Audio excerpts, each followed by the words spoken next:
College professors, what is the dumbest thing a student has said or done?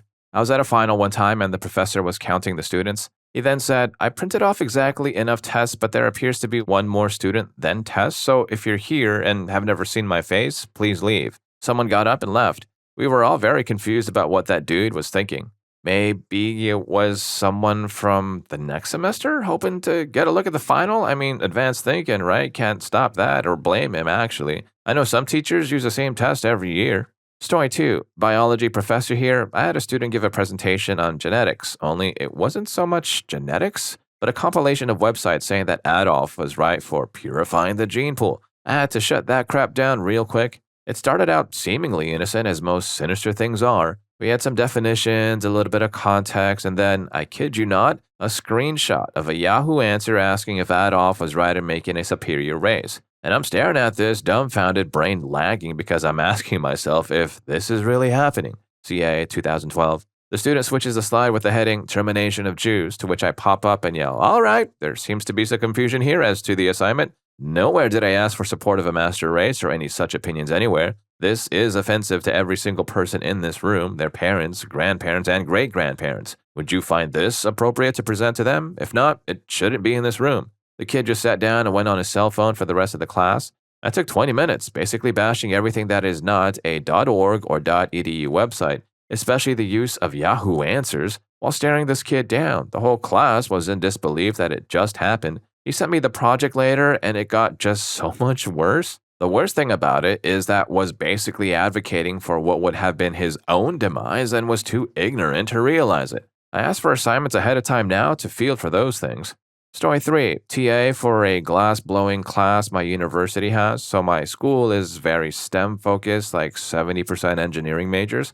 So there isn't a lot of artistic talent among us, but some people are really bad. So I had one guy who was struggling, and no matter what I did, he just wasn't getting it. His pieces were generally very small, sloppy, asymmetrical, etc. So for his final, he hands in this beautiful vase, cool color, symmetric, nice size and weight. While the professor was looking it over and giving her compliments except for one problem. She had made it a few days before and it went missing from the shelf where we put pieces while we wait for people to pick them up. So the guy tries to turn in a piece made by the actual professor. Story 4. Oh, let me count the ways. I had a student miss his midterm exam because, and I quote, I got fired from my band and I was too bummed out to come to school. I had another adult student, 35, who pitched a fit during a meeting of students and teachers to figure out times for private lessons because he claimed we were disorganized. I got him calmed down enough to resume the scheduling, and then he went off again, ending with, if this had been the Marines, someone would have been shot by now. Then there was the student who thought he was too cool for school and used to wear mirrored sunglasses all the time, as in class, etc. One Monday, he didn't show up to class, and it turned out that over the weekend, he'd been at a party where there was alcohol and it got raided by the cops. Since he was underage, he tried to run for it, but since he was wearing his shades and it was at night, he ran face first into a fence instead. Story 5. I'm not a professor, but one of my professors told us this funny story. He was teaching one of the basic level literature classes, a class that only exists for students to fulfill the core curriculum requirements. So of course, the class is full of students who don't care about interpreting literature. There was a group of students in the back, all friends, all frat bro types, business majors. After the final exam, one of those guys emailed the professor and said, why did I get a D on the final? I copied off my friend next to me and you gave him a C. That's BS. My professor was shocked because our school has a no-tolerance rule. Anyone found guilty of plagiarism gets expelled. He decided to ignore the email because he was so indifferent to that student. Story 6. I teach English at a private Christian college. While discussing The Weight of Glory by C.S. Lewis, we broached the topic of Abraham's bosom as shown in the story of the rich man and Lazarus. I say to the class, being mature, what is a bosom? Complete silence. From the back of the classroom, I hear a voice. A bum? Now, I tried not to mock my students for any reason, but I couldn't help but laugh. After I collect myself, I say, no, it's not a bum. After Lazarus passed away, he did not go to Abraham's bum. After class, he told me that the passage in question made a lot more sense to him now. Story 7. I was a college lab TA for many years, and we used to actually keep a running log of all the stupid stuff students would do. My favorite to this day? Student. TA, my thermometer isn't working. Can you please take a look? Me, walks over and looks at the setup, tries not to burst out laughing. That's a pipette, student, not a thermometer. He literally forgot what a thermometer looks like. Story 8. I was in an American foreign policy class, and on the first day of class, the professor asked, what is the capital of Canada? After a couple of incorrect guesses at Toronto and Montreal, one girl blurts out, Albuquerque? The professor looks at her and says, Albuquerque, as in Albuquerque, New Mexico? You got a good kick out of it, and on every test the rest of the semester, there was a multiple choice question asking for the capital of Canada with Albuquerque as one of the choices. Story 9. Not me, but my aunt has taught college and high school level history courses. She once assigned a paper on something to do with the role of rhetoric in the Roman Empire. I don't remember the exact wording of her assignment, but it was something to this effect. A student, completely and entirely missing the point of the assignment and possibly of the English language in general, spun up an elaborate paper of the fictional life and military and political career of a Roman soldier named Rhetoric. My aunt still has the paper somewhere. It's a hoot. The world is in need of a good chuckle right now, and we need to find that paper ASAP. Find it at all costs, people. Story 10. I was a graduate TA for an architectural history class last semester, and this one lovely student who got a 2 out of 100 on his final exam, yes, you read that correctly and heard that correctly, informed me, or the professor rather, that, quote, this class was way too freaking hard and you expect way too freaking much of us. I obviously failed this class, so screw you and see you next semester. This was his written answer to the last essay question in a class that he is required to take as an architecture major with the only professor that teaches it. Story 11. In the first semester I ever taught freshman composition, I had a student who came to my office hours intoxicated, submitted a formal essay with a cover page that had his name and the course information written on it in different magic markers, and submitted another formal essay printed on 5 pages of fan-fold tractor feed printer paper with the tractor guide still attached, the pages not separated from each other, and with a staple in the upper left corner. Think about that for a moment. You can guess is great. Story 12. I worked as an English TA for adult high school classes at a community college. I was asked, did the Goths who sacked Rome wear black? And how did Shakespeare write Julius Caesar if Caesar passed away before Shakespeare was born? The most concerning, however, was the responses to an open book test. Question, name 3 elements, A, fire, water, and air. I was told that writing Mother Trucker, this isn't Pokemon on the test would be frowned upon by the administration. Story 13. Obligatory, not a professor. Okay, anyway. I was actually pretty solid bros with one of the professors in my major, a guy who had been teaching at the college for nearly 40 years. He was an oddball who everyone thought wasn't the sharpest bulb in the sky, and he'd tell me stories about dumb kids who try to pull a fast one on him. The best one actually came with evidence, a note on yellow paper he'd kept from 1985. It was a piece torn off from something like a white paper bag with ballpoint writing, and all it said was, Hello, Dr. Morningstar. I am the doctor of Chris, last name redacted. He will not be in class today because he had a headache. I have prescribed him a medicinal herb and have told him to listen to music. He will be doing that instead. Signed, Dr. Angry Squiggle. He said it was the dumbest thing anyone had ever done because the handwriting was easily recognized as the student's. He did let this kid off the hook, though, because he'd been through the 60s, so, whatever. We almost framed that for his retirement, though. Story 14. I teach voice lessons. One of the course requirements is to attend concerts. We all have various ways that we audit actual attendance. In my first year, I made them write concert reports, as well as bring me a program or ticket or some such. One student who was always a little scattered turned in a concert paper for a concert called the Annual Chancellor's Concert. As I read his paper, it quickly became apparent that he had not attended the concert, but rather had looked up the concert program online and attempted to write something relevant. This was apparent because the program he was writing about had occurred some 5 years earlier, and not on the concert that he was claiming to have attended. Apparently, the implications of the word annual was lost on him. Story 15. Not a professor, but this was when I was in grad school. Student in back of class. Can you get antisocial personality disorder from a sneeze? Teacher. What? Student. My friend is really mean sometimes and acts like, lists off random symptoms of antisocial, which we'd been discussing that day. And he sneezed on me. Do I go to the doctor and get a shot? Crickets. How did this girl get into grad school? No, sweetie, no, you cannot get a non-communicable mental health disorder from a goddamn sneeze. Story 16. The second stupidest thing I ever did as a student was take an exam in a class I wasn't signed up for. The girl I was dating was a nursing student, and I decided to hang out with her in her microbiology class since I had nothing better to do. Surprise quiz time! The microbiology taught to the nurses was a light version since it focused on mainly clinical use. I was a microbiology major. Since there was very few guys in nursing, the instructor realized I didn't belong but waited until I finished the quiz, took it from me, and quickly graded it and then chewed out the entire class because this long-haired hippie that doesn't even take this class just made an A. What the hell is wrong with you people? I didn't get any more dates. My stupidest thing I ever did was far stupider. Story 17. Math teacher here. During an exam I was proctoring, a student called me over to ask, "What do you mean? Give an example." Confronted student A after class about cheating on an exam, showed him the two tests from student A and student B, which had virtually identical wrong work, identical wrong answers, and even identical wrong graphs. Some mistakes are common, most are unique. He proceeded to point out how student B had done this while he, student A, had done that. The problem was he pointed to the wrong exams. He couldn't even tell which test was his. Was teaching a class on logic during the presidential primaries, so I gave an extra credit assignment for them to find a logical fallacy in any nominee statement. I read a lot of Trump quotes that week. One student turned in a paper where he copied the image from a news site that said how each nominee was illogical. One of the reasons listed was generally creepy. It somehow never occurred to him that this might not only be plagiarism, but wrong. Story 18. I'm not a professor, but as a university student, I showed up for an English class a bit early where one of the students was having an impromptu meeting with the prof about the required reading for the course. This was still early in the course. I'll never forget her holding the syllabus up to the professor and saying, "But do we actually have to read these books?" The prof just said, "That's supposed to be the fun part," which was a pretty diplomatic response. I would have been a bit more incredulous. I don't know what she was expecting in a university English class. Story 19. Taught marketing for nonprofit organizations at a college that specializes in adult learning. A lot of the students are 30 plus who just got out of jail or are coming back to school to get a degree much later in life.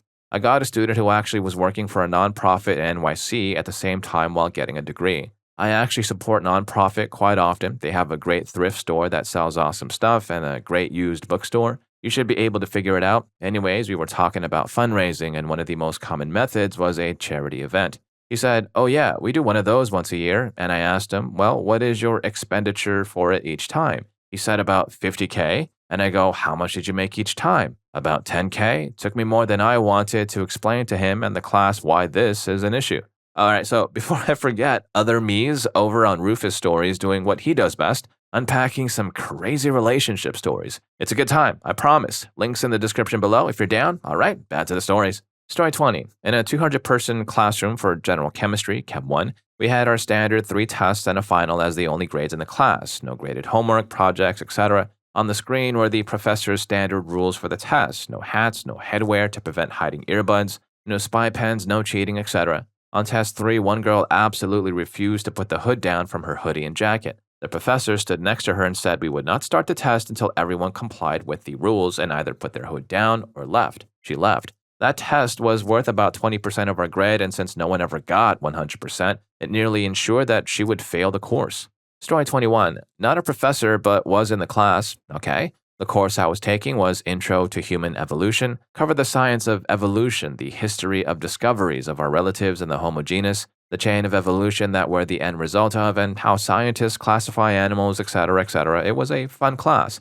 Anyway, the class was your standard once-a-week lecture with a once-a-week lab section with a TA. It also had an online component through one of those courseware software packages that we'd use to turn in stuff online and take quizzes and see the syllabus. There was also a chat room on the courses page. That's important. One week, the professor was out of town for a speaking engagement, so she arranged to have us watch a video in lecture. To write a precis about it, sort of a short summary relating to the contents of the video to the section of the course we were in, and to turn it in. Easy, right? Well, someone found a copy of the movie on YouTube or something, watched it, wrote his precis ahead of time so he wouldn't have to go to class. He sent his precis to his friend, who then posted a link to it and to the video on the courseware chat room. In a class of about 200 students, 180 or so didn't show up for the day of the video. I was not one of them. They had all watched the YouTube video and or used the guy's precis to write their own and turned it in. Some people just straight up copied the guy's precis and modified some words. According to my TA, a couple of people didn't even go that far and just slapped their name on the top. The best part about the whole thing, not only was this all arranged and talked about on the chat room on the courseware website that the professor and the TAs regularly read and participated in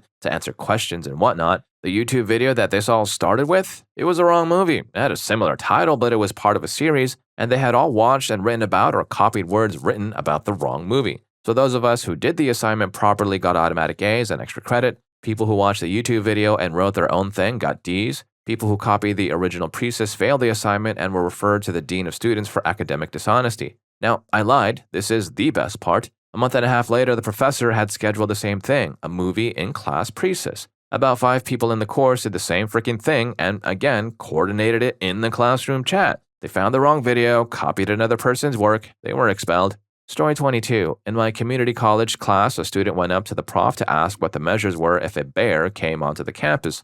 Prof said jokingly along the lines of the test would have to be postponed and classes would be canceled. The student nodded his head and sat down. 10 to 15 minutes later, the classroom door swings open and someone clearly in a bear costume bursts into the room growling. The student from the beginning ran by the costume person outside saying, "I can get help." Prof laughed after chatting with the guy in the costume and eventually gave us some amazing help that helped mostly everyone get a passing score. The student didn't return at the start of the next semester. Also forgot to mention that this was in El Paso, Texas. We don't have bears.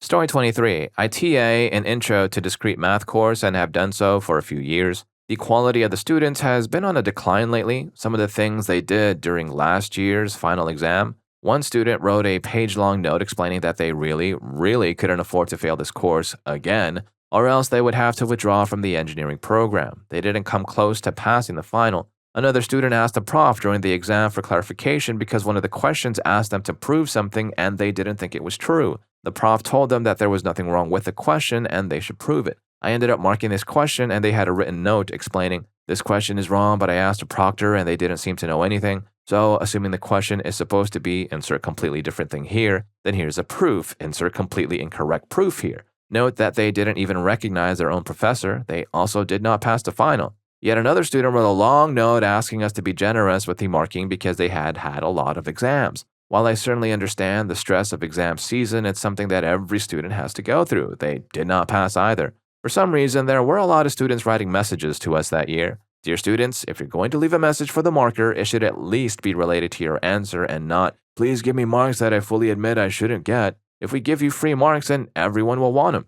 Story 24. A student turned in an in-class essay, handwritten, that was written completely in class since I gave the topic right when they walked in the door. Normally, I just barely scanned the room as they were writing to make sure they weren't looking off of others. When I was at home grading the papers later, I noticed the paper was slightly off topic and used a lot of thou and thy, which is odd. The dumb thing is not that he plagiarized an entire paper from his flip phone during the class time while I managed not to see him doing so. The dumb thing was that he plagiarized an essay word for word and couldn't remove obviously archaic language that nobody uses anymore. I mean, think about it. This kid wrote by freaking hand every one of those thous and thys. This is worse than a blind copy-paste and likely took longer to write than just coming up with a topic on his own. Like, what the heck? And if you're enjoying the video so far, maybe not that last story, but the rest of them will be pretty good, I promise you. And if you're enjoying the video, don't forget to hit that subscribe and like button for more videos just like this. Story 26. Not a professor, but I once took a class that was just straight lecture, as in no PowerPoints or other supplementary materials available online, and which only had 2 grades for the entire course, the midterm and the final, plus one 10-point extra credit opportunity. After the first class where all of this was revealed, the class dwindled and dwindled each time we met until it was probably about 15 people out of a class of 35 who regularly showed up. Suddenly, midterm day, and everyone's back again. The only problem was that they were trusting the book, and this prof didn't really teach the book so well. The book was one of many that he referenced for his lectures, but was not the only source, and I remember him saying things like, "Well, the book is going to tell you X, but let me tell you, Y is so much more of a correct theory." So they're working with incomplete and sometimes incorrect information, and predictably, most of them did pretty badly, to the point where the professor had to introduce a second extra credit opportunity, so they were guaranteed at least 20 points in the course. And yet, only a few of them dropped the course entirely, and the rest of them did the exact same thing again, skipping every class except for the final. Also had a guy in a different course that was, again, pretty much a straight lecture course. He asked me one time how I always got A's on my tests, and I told him that I've developed a pretty good note-taking system that worked for me, and offered to show him in case it would work for him too. "Oh no," he said, "I never take notes in any of my classes. I can't read my own handwriting, so I just sit and listen to the lectures and hope that'll be enough." The worst part of that was that this teacher not only taught pretty consistently to the book, he told us exactly what to study for the test. All this kid would have had to do was read the book and make sure that he studied the parts that he was told would be probably on the tests. Story 27. My college professor would always have been too nice to post this, but for context, this was a college freshman biology class for biology majors.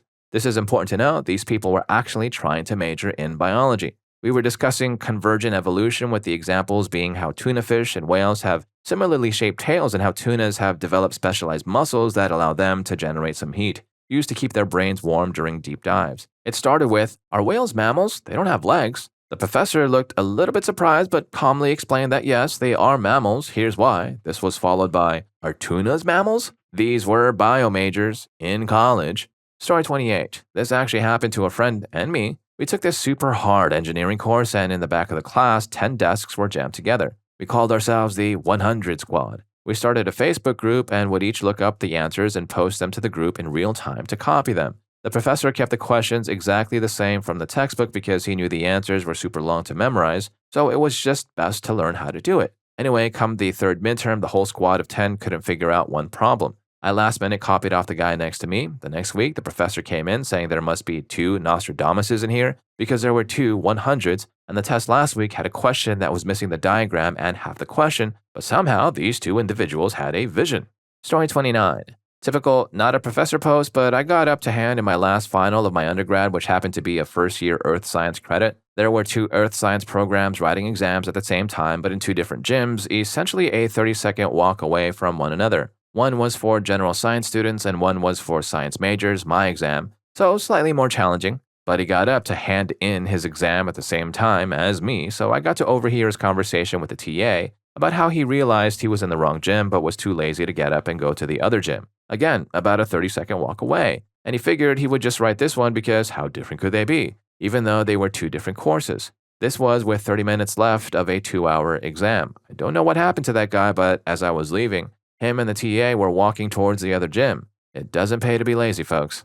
Story 30. Professor here, I had a student who was repeating a class for the 3rd time. He was on track to be a super senior, if I recall correctly. My policies on exams are pretty strict as the dates are announced even before the semester starts. Nevertheless, I'm not unreasonable and have been known to give alternate times if the situation arises. This student told me he needed an alternate time, and when I asked why, he said his friend was turning 21 the night before, some heavy drinking was planned, and my 10 a.m. exam the next morning would not be compatible. You can probably guess what my answer was.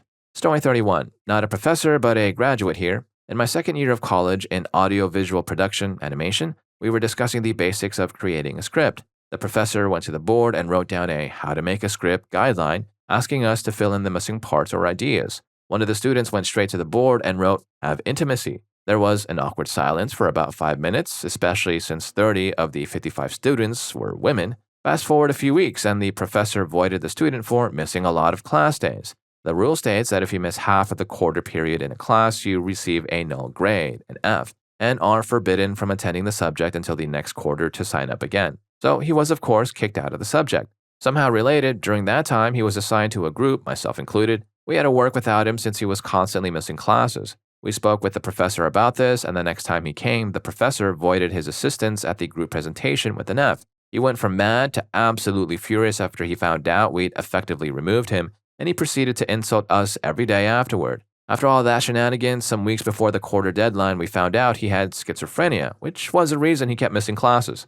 Story 32. I was a TA for a first-year professor who did not have her PhD, was working on it, and had limited people skills. It was a research method and psychology class where the students had to conduct an experiment, usually a bunch of self-report surveys, measuring a number of variables, and write a mock research article as if they were submitting it to a peer-reviewed journal for publication. Part of my responsibility was to do a first look and correction of the assignments, different sections of the paper. I had 2 students in particular that I'll never forget. They both were people who didn't read over their papers when they were done, as spelling mistakes and informal language, I, me, my slang, were always rampant in the papers. One of the girls failed every assignment, listened to none of the suggestions that the professor and I had made on her corrected assignments, and then had the nerve to try to file a complaint with the department for being singled out and made to fall for poor writing skills. This was a student who never replied to any of my weekly team emails, never showed up to any of my office hours or review sessions, and who never emailed me or the professor for elaboration on any of the changes we had suggested. I never tried to single out any of my students. Writing is such a difficult skill to get a good grasp on, especially professional writing if it's their first time. I was hard on them with their writing since writing is such an important skill to have in college, psychology as a field, and life as a whole. The next semester, I had a class with her, and she came up to me and thanked me for being the reason she failed, and then a few weeks in, she stopped showing up except for exam days. It shocked me since I mostly knew and interacted with people who took responsibility for their work and didn't find anything or anyone to blame for their failures. The other one is a little bit funnier, but at the same time, horrible. The student had written her conclusion where she was discussing her findings and accounting for anything that may have influenced her results. A crutch in small sample size groups is to use sample size as a big reason that they are not able to prove their hypothesis true, So the student said that in the future she would be interested to see what a N-word sample would do. She meant bigger, but she should have said larger. I couldn't believe it. The teacher and I never discussed it, though we both saw it, and I made sure to remind her to always proofread before she sent in an assignment. The girl never made eye contact with me in class after that point, though she had been rather friendly before that happened. Story 33. It's probably too late to post, but here goes. Not a professor, but the dumb student. I was in Physics 2, taking an exam. I had all the word problems done, mostly incorrectly as I didn't study as much as I should have, but I had one left that I just couldn't get the formula to work. I mixed up a couple of variables and got an absurd number like 5.4 times 10 to the 53rd power. It was obviously the wrong answer, but I only had a minute left, so I just handed it in and left thinking I might get partial credit. Well, a week later, he handed them back. After everyone had a few minutes to look at their test scores, I got a whopping 67. He brought the class to attention and proceeded to make an example of how we should know answers are obviously wrong, citing my answer as the example. He didn't single me out or anything, but I think the class knew it was me because my roommate, sitting next to me, was in stitches, just laughing his butt off. He then rubbed it in even more, saying that my number was larger than the length of the known universe. The whole class was laughing, and I felt like crap. I've never felt dumber in my life. Engineering was not for me. After that semester, however, I transferred across the country and am now an aspiring landscape architect on the dean's list and set to graduate next year, so there's that. Story 34. I had a student who could not mathematically pass the class no matter what they did. Make 100 on the final exam, you're still going to fail. I told them this in person and advised them to drop the class. They stopped coming and I stopped worrying about it. About a month later, I administered the final. After 3 hours, I told everybody to turn in their exams and then I went through them to see who was missing. Well, lo and behold, this student had turned in an exam. Not only had they shown up to take the thing, they had spent the entire 3 hours doing it, knowing that no score would give them a passing grade in the class. I wish I had noticed before they turned in their exam because I would really like to know what went through this kid's mind when they decided to show up in the first place. Story 35. A couple of years back, I had a student who was an extreme conspiracy and paranormal enthusiast. He was into everything, Hollow Earth, ghosts calling him on his cell phone, swore he was being visited by aliens regularly. NASA has a secret math genius that they call to solve all their problems for them. He thought Shulatu and the Old Ones were an actual religion and comparable to Egyptian mythology. Granted, arguing which pantheons are quote-unquote real is probably splitting hairs. He followed me out to my car a couple of nights telling me about all this stuff. I felt compelled to try to debunk it all in real time. I felt bad for him because he was clearly putting a lot of research and enthusiasm into all of it. I just wish he pointed all that energy at something real. Story 36. Not a professor, but an undergrad, there was a kid who didn't know where France was on a map of Europe. The professor looked at him like an idiot. Really? You don't know where France is? The kid sheepishly looked at the ground and the professor tried to help him out by informing him that it was directly south of England. Unfortunately, that only made things worse as the kid didn't know that either. How does one graduate high school or even middle school without knowing basic geography? I can understand somebody not knowing exactly where Namibia is. Sorry, Namibians, but France, the UK? He was a native speaker of English, too. No language barrier. Story 37. This happened when I was a graduate student instructor in chemistry. The GSIs sit in the back of the class during the lecture, so we pretty much know what is going on, which students are paying attention or not. There was one student in the class who was a beautiful model. Even as a graduate student, it was not a habit to judge people by their appearance, but this woman stood out and she knew it. She would always come in a little late and sit next to a male student sitting alone, usually one of the more stereotypically bookish ones, and engage in small talk during the lecture. One time, she mistook a GSI for a student, and after a lot of flirting, asked him to do her homework. As it happened, in her discussion section, there was a female student who had the best test scores in the class. The lackluster student had figured this out and decided that instead of studying, she'll sit next to the good student during the final. At this point, it should be added that the lackluster student is not stupid. In fact, she was quite cunning and intelligent. If she had put the effort into studying that she did into getting others to do her work, she would have done quite well. So the final comes and all of the proctors, GSIs, and professors are watching this woman. She and the good student handed in exactly matching tests. We watched for any sign of cheating and did not detect any. A few days later, the professor and the student's GSI had to confront the two students. It was apparent that the good student didn't even know the lackluster student. Since no cheating was detected other than the answers on the test, one of them had to admit it or they both would be disqualified. They were offered the chance to retake the test, which the good student readily assented to, but the lackluster student refused. The lackluster student had nothing to lose by admitting the cheating at this point. She was getting done for cheating either way. She chose to stand her ground and bring someone else down with her. Story 38. Not a college professor, but a student who heard it with her own ears. In class, we had to do this: stand on one side of the room if you agree, the other side if you disagree, exercise when asked personal-ish questions at the beginning of our English course. One of them, meant in jest, was, did you come to college to get married? If you thought yes, you stood on one side, no for the other. This one person stood on the yes side, and at first we thought it was a joke, but she got mad and explained she was serious. This person was not going to get a husband anytime soon from the way she looked and acted. One of those 3 out of 10s who thinks she's a 10 out of 10 sort of person. Everyone was a little weirded out that day. Story 39. Not a prof, but was a TA for an Introduction to Classics course. Our midterm exam for that class consisted of 2 essay questions on a wide variety of topics regarding ancient Rome, which were graded by the TAs. One of the girls in the course wrote a decent first essay on the role of women in Roman society, but the next one really caught us off guard. The topic was on the relationship between Roman paganism, Christianity, and Judaism, and she went off on how pretty much everything was the Jews' fault. According to her, all the Christians wanted to spread their happiness around, but the Jews didn't like that, so they hired the Romans to end Jesus in order to stop the Christians. The Romans, thinking nothing of it, decided, screw it, actual quote, and ended Jesus. And here I was, paying thousands of dollars a year in university to just learn this now. Story 40. When I was still teaching archaeology of warfare, medieval studies, students would often confuse me for one of them. I was a tattooed, pierced guy with dyed dreadlocks, so not exactly professorly looking. This led to several hilarious instances.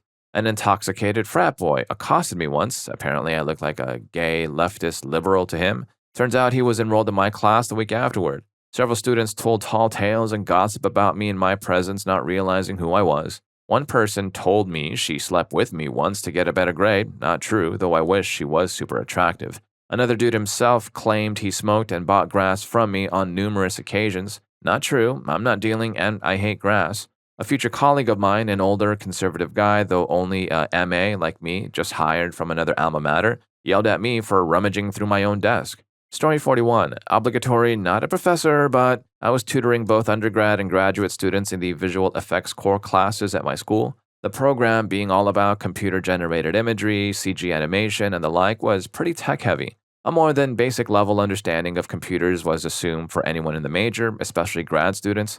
I tutored one student who did not understand the difference between a kilobyte, a megabyte, and a gigabyte. Even after a careful and very patient explanation, I don't think she got it. She was a graduate student, her undergrad major at her previous school, computer science. She somehow graduated and got her MFA.